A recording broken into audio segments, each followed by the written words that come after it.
প্রভাবশালী সাবেক 11 মন্ত্রী এমপির অর্থ পাচারের তথ্য সংগ্রহ করছেন আর্থিক গোয়েন্দারা। বিভিন্ন দেশের চিঠি উদ্ধারে বিএফআইইউকে ঢেলে সাজানোর তাগিদ। কারা কারা অর্থ পাচার করেছে তাদেরকে চিহ্নিত করা এবং কত টাকা পাচার করেছে, কিভাবে পাচার করেছে এগুলো চিহ্নিত করা, তারপর অর্থ ফিরিয়ে আনা। শেখ হাসিনার বিরুদ্ধে নারায়ণগঞ্জে আরও একটি হত্যা মামলা। মাছ ব্যবসায়ী মিলন নিহতের ঘটনায় আসামি ওবায়দুল কাদের, শামীম ওসমান সহ ৬২ জন। ১৯ জুলাই বিভীষিকাময় দিন পার করেছে ঢাকা মেডিকেল। একদিনেই ভর্তি করা হয় গুলিবিদ্ধ ১২০০ আন্দোলনকারীকে। মর্গে ছিল না লাশ রাখার জায়গা। মৌসুমী লঘুচাপের কারণে রাত থেকেই দেশের বিভিন্ন জেলায় মুষলধারে বৃষ্টি, কিছু এলাকা জলাবদ্ধ। উপকূলীয় জেলাগুলোয় ৩ নম্বর সতর্কতার সংকেত।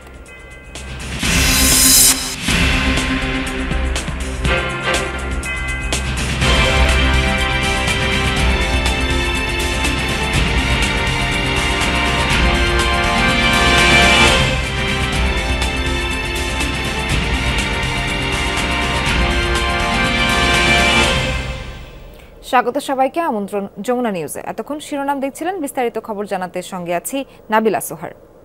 শেখ হাসিনার সরকারের মন্ত্রী এমপিদের অনেকের বিরুদ্ধে উঠেছে বিদেশে অর্থ পাচারের অভিযোগ। সন্দেহভাজনদের পরিবার, সহযোগী এবং ব্যবসা প্রতিষ্ঠান সম্পর্কে তথ্য সংগ্রহ করছেন আর্থিক গোয়েন্দারা। দেশের ব্যাংক ও আর্থিক প্রতিষ্ঠানকে জানাতে হবে হাসিনার সরকারের 11 প্রভাবশালী মন্ত্রী এমপির তথ্য। বিভিন্ন দেশেও চিঠি পাঠিয়েছে বাংলাদেশ ব্যাংকের আর্থিক গোয়েন্দা ইউনিট বিএফআইইউ। সংশ্লিষ্টরা মনে করছেন ১.৫ দশক আর্থিক গোয়েন্দাদের অনেকটা ঠুঁটো জগন্নাথে পরিণত করা হয়েছিল। কাগজে হুঙ্কার ছাড়া কোনো কার্যক্রম ছিল না। সময় এসেছে সংস্কারের মাধ্যমে এই প্রতিষ্ঠানকে জাগিয়ে তোলার। গত ১৬ বছরে দুর্নীতি, ঘুষ ও কমিশন বাণিজ্যের মাধ্যমে বিপুল অঙ্কের অর্থ সম্পদ গড়েছেন প্রভাবশালী অনেক মন্ত্রী, এমপি।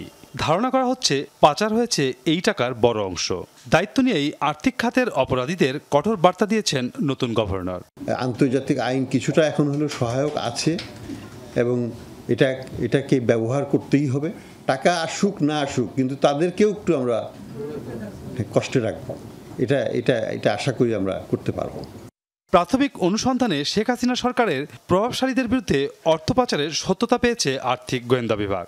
শুরুতে সাবেক ৬ মন্ত্রী, ৫ সাবেক সংসদ সদস্য ও তাদের স্ত্রী, সন্তান ও সহযোগী সহ ৩১ জনের অর্থ সম্পদের তথ্য জোগাড় করছে বিএফআইইউ। মানি লন্ডারিং নিয়ে কাজ করা আন্তর্জাতিক সংস্থা এগমন গ্রুপের কাছে চিঠি পাঠিয়েছে তারা। পাচারকৃত অর্থ উদ্ধারে সরকারের সর্বোচ্চ পর্যায়ে সহযোগিতা প্রয়োজন বলে মনে করেন বিশ্লেষকরা। কারা কারা অর্থ পাচার করেছে তাদেরকে চিহ্নিত করা এবং কত টাকা পাচার করেছে, কিভাবে পাচার করেছে এগুলো চিহ্নিত করা, তারপর অর্থ ফিরিয়ে আনা। এখন তো আর আমাদের পলিটিশিয়ানরা ক্ষমতায় নেই। এখন যারা ক্ষমতায় আছে, যারা এইসব কার্যক্রম পরিচালনা করছে, তাদের কমিটমেন্টের উপর নির্ভর করবে। বাংলাদেশ ব্যাংকের নতুন গভর্নরের বার্তার প্রতিফলন দেখতে চান সবাই। বিশ্লেষকরা বলছেন পাচার বন্ধ এবং অর্থ উদ্ধারে ঢেলে সাজাতে হবে আর্থিক গোয়েন্দা প্রতিষ্ঠানকে। অত্যন্ত দক্ষ এবং ডেডিকেটেড, স্কিলড এবং ডেডিকেটেড ওই যে আমাদের একটা গ্রুপ দরকার যারা এই কাজে লেগে থাকবে, এবং এটাই হবে তাদের মূল কাজ, এবং এই অর্থ সংগ্রহ, অর্থ ফিরিয়ে আনাই হবে তাদের মূল লক্ষ্য। সাবেক এসব মন্ত্রী ও এমপির আর্থিক তথ্য দুর্নীতি দমন কমিশন ও সংশ্লিষ্ট গোয়েন্দা সংস্থাকে সরবরাহ করবে বিএফআইইউ। মাসুদুজ্জামান রবিন, যমুনা নিউজ, ঢাকা। নারায়ণগঞ্জে সাবেক প্রধানমন্ত্রী শেখ হাসিনা, সাবেক সেতুমন্ত্রী ওবায়দুল কাদের, সাবেক স্বরাষ্ট্রমন্ত্রী আসাদুজ্জামান খান ও শামীম ওসমান সহ ৬২ জনের বিরুদ্ধে হত্যা মামলা হয়েছে। রোববার রাতে সিদ্ধিরগঞ্জ থানায় মামলাটি দায়ের করেন নিহত মাছ ব্যবসায়ী মিলনের স্ত্রী মোসাম্মদ শাহনাজ। বলা হয়, গত ২১ জুলাই শিমরাল এলাকায় বৈষম্য বিরোধী ছাত্র আন্দোলনের কর্মসূচিতে হামলা চালায় ছাত্রলীগ ও যুবলীগের নেতাকর্মীরা। এতে গুলিবিদ্ধ হয়ে নিহত হন মাছ ব্যবসায়ী মিলন। মামলায় অভিযোগ করা হয় শেখ হাসিনা ও ওবায়দুল কাদেরের নির্দেশে চালানো হয় এই হামলা। গণমাধ্যমে রোজই আসে গাজা উপত্যকার খবর। হাসপাতালে ঠাঁই হচ্ছে না গোলার আঘাতে ক্ষতবিক্ষত ফিলিস্তিনিদের। ১৯ জুলাই ঢাকা মেডিকেলেও তৈরি হয়েছিল ওই পরিস্থিতি। দেশে যখন দমবন্ধ অবস্থা, সে একদিনেই গুলিবিদ্ধ অন্তত ১২০০ আন্দোলনকারীকে নেওয়া হয় ঢাকা মেডিকেলে। মর্গে জায়গা ছিল না লাশ রাখার, ইমার্জেন্সিতে ছিল না পা ফেলার জায়গা। কারফিউর মধ্যেই রক্তের প্রয়োজনে সারা রাত চলে ছোটাছুটি। সহকর্মী আখলাকুস সাফা জানাচ্ছেন সে চিত্র।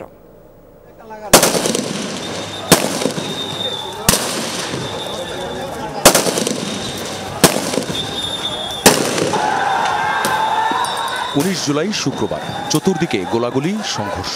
আন্দোলনে থাকা নিরস্ত্র মানুষগুলো গুলিবিদ্ধ হয়ে লুটিয়ে পড়ে একের পর এক। রামপুরা, বনশ্রী, প্রগতি সরণি, যাত্রাবাড়ি, শনিরাখড়া, রায়েরবাগ, মিরপুর, মোহাম্মদপুর, মহাখালী, উত্তরা সবখানেই আন্দোলনকারীদের উপর চলেছে নির্বিচার গুলি। হেলিকপ্টার থেকেও চালানো হয় গুলি। দূর থেকে স্নাইপারের এক একটি গুলিতে মুহূর্তেই প্রাণ যায় আন্দোলনকারীদের। কেন আমাদের গুলি করলো ভাই? আমরা বিচার চাই। হেলিকপ্টার দিয়ে গুলি ফায়ার করছে। এগুলো আমাদের দুইটা বাচ্চা মারা গেছে, একটা 15 বছরের আর একটা 12 বছরের। এখনো গুলি করছে, 3 জন চোখের সামনে হাতে গুলি করছে, এখনো আসলো। এই যে আমার সামনে রক্তাক্ত অবস্থায়, এখনো রক্ত ফালানো। আর চলে তো আমার সাথে একটা লোক পোলার চোখে ঢুকে আছে। আহতদের নিয়ে আশপাশের বিভিন্ন হাসপাতালে ছুটোছুটি করতে থাকে সাধারণ মানুষ। স্পটেই যারা প্রাণ হারান তাদের মরদেহ ঘিরে আরো উত্তপ্ত হয় পরিস্থিতি। যে আমার বাইরে গুলি করছে তার বিচার চাই, তার তো ফাঁসি চাই। আর ওরে আমার সামনে দেখতে চাই, ওর হাতটা কে লেখা কাঁপছে না, ওর কি সন্তান নাই? এদের কোনো দয়া নাই ভাই। দুপুরের পর থেকে মরদেহগুলো নিয়ে যাওয়া হয় ঢাকা মেডিকেল কলেজ হাসপাতালের মর্গে। আগে থেকেই সেখানে মরদেহ শখানেক। তার উপর প্রতি ঘন্টায় নতুন করে কত যে লাশ গিয়েছে তার হিসেব এখনো করা যায়নি। রামপুরায় আহতদের নিয়ে ঢাকা মেডিকেলে গিয়েছিলেন হাসান আল মাহমুদ। নিজেও আহত হন তিনি। কি দেখেছেন সেদিন ঢাকা মেডিকেলে? 102 নম্বরের 2 নম্বর ওয়ার্ডের টয়লেটের পাশে একটা অজ্ঞাত রোগী গুলিবিদ্ধ। মানুষটা হলো বোভা। ছেলেটা বোভা, কথা বলতে পারে না। হ্যাঁ, এর ছবি আছে, আপনারা অবশ্যই দেখতে পাবেন যে এর ছবিটা এখানে আছে। আমি ছবিটা তুলে নিয়ে আসছি। ওকে দেখার কেউ নাই। জীবিত মৃত্যু, জীবিত মৃত্যু। মানুষের হাহাকার, হাজার হাজার মানুষ দৌড়াচ্ছে, শত শত লাশ আসতেছে এরকম। এবং যে আমি আপনাদের লাশের কথা বলি, তাদের কারো এখান থেকে গুলি হয়ে এখানে ভাড়াইছে, কারো কান থেকে এপাশে ভাড়াইছে, কারো চোখ থেকে এপাশে ভাড়াইছে। মানে কারো হাতে, কারো মুখে, কারো পেটে, কারো গলায়, এমন কোনো জায়গায় বাত নাই আসলে যেখানে গুলি হয়নি। হাসান নিজেই করেছেন ভিডিও, তুলেছেন ছবি, দেখেছেন টানা রোগী সামলাতে ডাক্তারদের ক্লান্তি। কোন জায়গায়? ওখানে কি ওরে করছে না আরো বেশি করছে? আরো বেশি মানুষ, আরো অনেক। 2টা মর্গ ছিল, তো ওখানে এমন একটা অবস্থা যে একটা লাশের উপর আর একটা লাশ রাখতে হয়েছে। মানে ওই স্পেসটা হয়নি যে আসলে ওই স্পেসকে লাশ রাখবে। অবশেষে 2টা মর্গে জায়গা ছিল না এবং বাহিরে লাশ রেখে আসছে। মর্গে লাশের স্তূপ থেকে কেউ কেউ খুঁজে পান স্বজনের মরদেহ, কেউ এখনো খুঁজে পাচ্ছেন না প্রিয় সন্তানের দেহটা। আন্দোলনের সময় আমার ফোন দিছিল, আমি উত্তরা গিয়েছি ওর বিষয়তে। আল্লাহ আমার সন্তান মিলে দাও, আমি একটু করে লাইছি সন্তানের লেগা। গুলি করা লোক প্রায় 2 থেকে 3 হাজার গুলি করা লোক এখানে আসছে। 2 থেকে 3 হাজার সবাই গুলি, এর বেশি হবে। 19 জুলাই ইমার্জেন্সি, আইসিইউ, সাধারণ ওয়ার্ড সবখানেই আন্দোলনে আহতরা। মেঝের পর সিঁড়িতে জায়গা হয় কারো, কারো গায়ে গুলি 10টি, কারো 15 থেকে 20টি, অথচ আইসিইউতে আগেই বেড শেষ। একসাথে এত মানুষ, এইটা সামাল দেওয়া একটা চ্যালেঞ্জ ছিল। এই সিচুয়েশনটা আমরা আসলে হাসপাতালে এই ধরনের অভিজ্ঞতা আমাদের নাই যে 2 গ্রুপ মারামারি করছে। আমাদের ডাক্তার নার্সরা ভয় পাচ্ছে। ঢাকা মেডিকেল সহ হাসপাতালে মৃত্যু এখনও থামেনি। লাইফ সাপোর্টে যারা আছেন তারা চরম শঙ্কায়। নানান ইনফেকশনে আহতরা এখনও মৃত্যু ঝুঁকিতে। চোখ হারিয়েছেন বহু মানুষ, স্থায়ী পঙ্গুত্ব বরণ করেছেন অনেকেই। আখলাকুস সাফা, যমুনা নিউজ, ঢাকা। ঢাকা উত্তর সিটি কর্পোরেশনের মেয়র আতিকুল ইসলাম তার কার্যালয়ে এসেছেন এমন খবরে ডিএনসিসি ভবন ঘেরাও করে বিক্ষুব্ধ জনতা। রোববার রাতে ৮টার দিকে গুলশান ২-এ অবস্থিত নগর ভবনের বাইরে জড়ো হয় বিক্ষোভকারীরা। বিষয়টি নিশ্চিত করেছেন নাম প্রকাশে অনিচ্ছুক ডিএনসিসির এক কর্মকর্তা। মূলত মেয়রকে অপসারণের দাবিতে সেখানে জড়ো হয়েছিলেন মানুষজন। পরে মেয়র নেই শুনে শান্ত হন বিক্ষোভকারীরা। সে জায়গা ছেড়ে তারা চলে যান।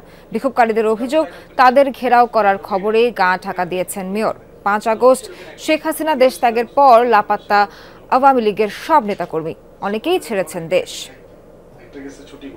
লঘুচাপের কারণে দেশের বিভিন্ন জেলায় ঝোড়ো হাওয়া সহ হচ্ছে বৃষ্টিপাত। রাত থেকে মুষলধারে বৃষ্টি হচ্ছে চট্টগ্রামে। অবিরাম বর্ষণে জলাবদ্ধতা দেখা দিয়েছে নগরীর আগ্রাবাদ, হালিশহর, বহদ্দরহাট সহ নিম্নাঞ্চলে। পানি ঢুকে পড়েছে বাসাবাড়ি, দোকানপাটে। সড়কগুলো হাঁটু পানির দখলে। সবচেয়ে বেশি ভোগান্তিতে পড়েছেন কর্মমুখী মানুষ। যানবাহনের অভাবে বিপাকে পড়তে হয় তাদের। কক্সবাজারেও রাত থেকে ভারী বৃষ্টিপাত হচ্ছে। জলমগ্ন হয়ে পড়েছে নিম্নাঞ্চল। গেল ২৪ ঘন্টায় ১২২ মিলিমিটার বৃষ্টিপাত রেকর্ড করেছে আবহাওয়া অফিস। দেখা দিয়েছে পাহাড় ধসের সংখ্যাও। রাত থেকে বাগেরহাটেও থেমে থেমে বৃষ্টি হচ্ছে। মৌসুমী লঘুচাপের কারণে উপকূলে ৩ নম্বর সতর্কতার সংকেত দেখাতে বলা হয়েছে।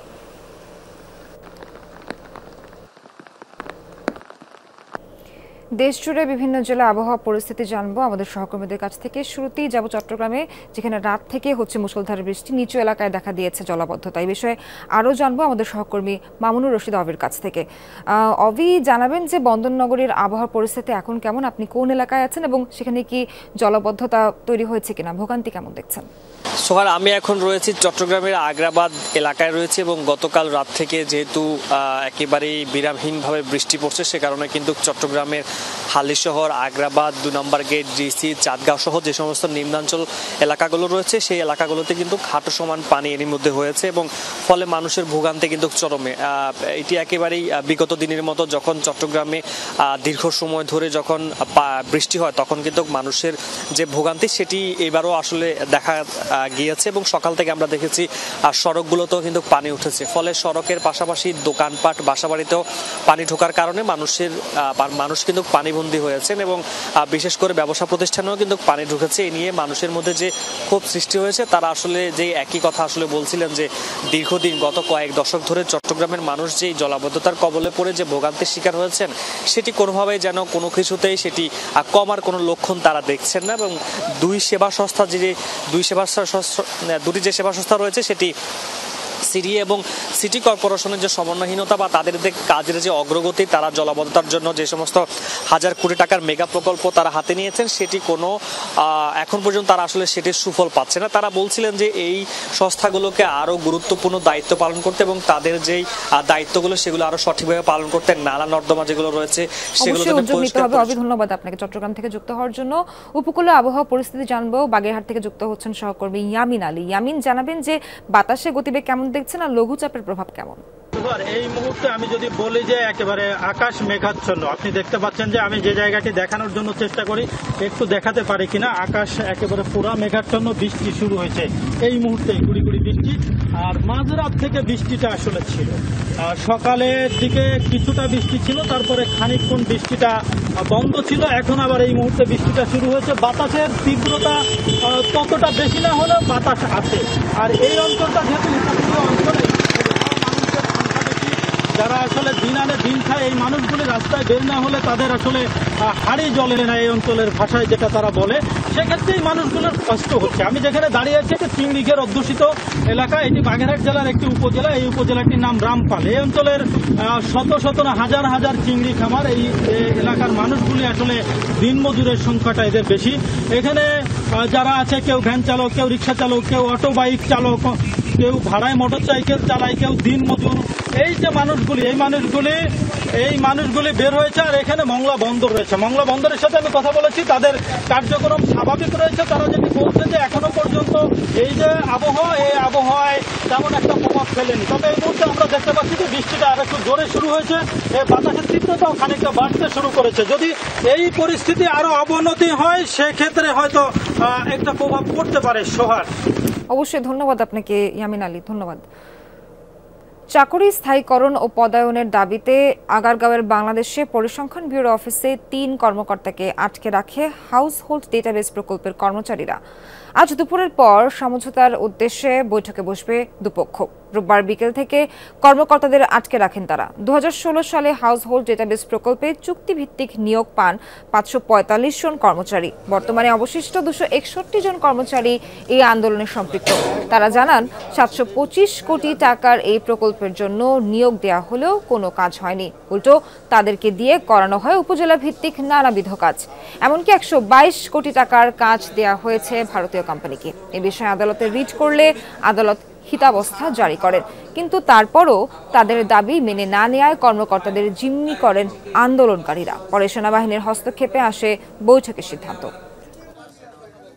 আমরা 29 আগস্ট 2022 সালে মহামান্য আদালতে রিট পিটিশন দায়ের করি এবং আমাদেরকে স্ট্যাটাসকো দিয়েছে 6 মাসের। আমাদের এই স্ট্যাটাসকো কোনো প্রকার তারা আপিলও করে নাই। 25 ফেব্রুয়ারি পর্যন্ত আমাদের চাকরি আছে। এখন এই অনুযায়ী আমরা বলতেছি যে স্ট্যাটাসকো যেহেতু আছে মহামান্য হাইকোর্টের রায়, স্যার আপনারা মাইনা নেন, আমাদেরকে পদায়ন করেন। রাজকীয় আয়োজনের মধ্য দিয়ে থাইল্যান্ডের প্রধানমন্ত্রী হিসেবে শপথ গ্রহণ করলেন সাবেক প্রধানমন্ত্রী থাকসিন সিনাওয়াত্রার মেয়ে পেতংতার্ন সিনাওয়াত্রা। রোববার ব্যাংককের পার্লামেন্ট ভবনে জাঁকজমকভাবে অনুষ্ঠিত হয় শপথ গ্রহণ অনুষ্ঠান। শুভ্র সাদা সরকারি ইউনিফর্মে অংশ নেন পেতংতার্ন। এর আগে তাকে আনুষ্ঠানিক সমর্থন দেন থাইল্যান্ডের রাজা মহা ভাজিরালংকর্ন। শপথের পর সংক্ষিপ্ত বক্তব্য দেন পেতংতার্ন। প্রধানমন্ত্রী হিসেবে নির্বাচিত করার সকলকে ধন্যবাদ জানান তিনি। গত শুক্রবার পার্লামেন্টে ভোটাভুটিতে প্রধানমন্ত্রী পদে জয় পান 37 বছরের পেতংতার্ন। থাইল্যান্ডের সবচেয়ে কনিষ্ঠ প্রধানমন্ত্রী তিনি। দুদিনের ব্যবধানে রাশিয়ার আরও একটি সেতু ধ্বংসের দাবি করল ইউক্রেন। রোববার বিমান হামলায় ধ্বংস হয়েছে কুরস্কের কৌশলগত গুরুত্বপূর্ণ ব্রিজটি। সামাজিক যোগাযোগ মাধ্যমে খবরটি জানিয়েছেন ইউক্রেনের বিমান বাহিনীর কমান্ডার। বিমান থেকে ধারণকৃত একটি ভিডিও প্রকাশ করেছে দেশটির সামরিক বাহিনী। দেখা যায় সিন নদীটির ওপর সেতুটি বিস্ফোরণের শিকার হয়, ধসে পড়ে একাংশ। হামলার সময় সম্পর্কে জানা যায়নি, তবে অস্ত্র সরঞ্জাম সরবরাহে সেতুটি ব্যবহার করত রাশিয়া। কিয়েভের দাবি, চলমান যুদ্ধে মস্কোর সক্ষমতা ধ্বংসই তাদের লক্ষ্য। প্রায় 2 সপ্তাহ ধরে রাশিয়ার অভ্যন্তরে হামলা চালাচ্ছে ইউক্রেনীয় বাহিনী। অগ্রসর হচ্ছে কুরস্কে। শুক্রবারও সিন নদীর ওপর আরেকটি সেতু ধ্বংস করা হয়। দর্শক, এই ছিল যমুনা নিউজে।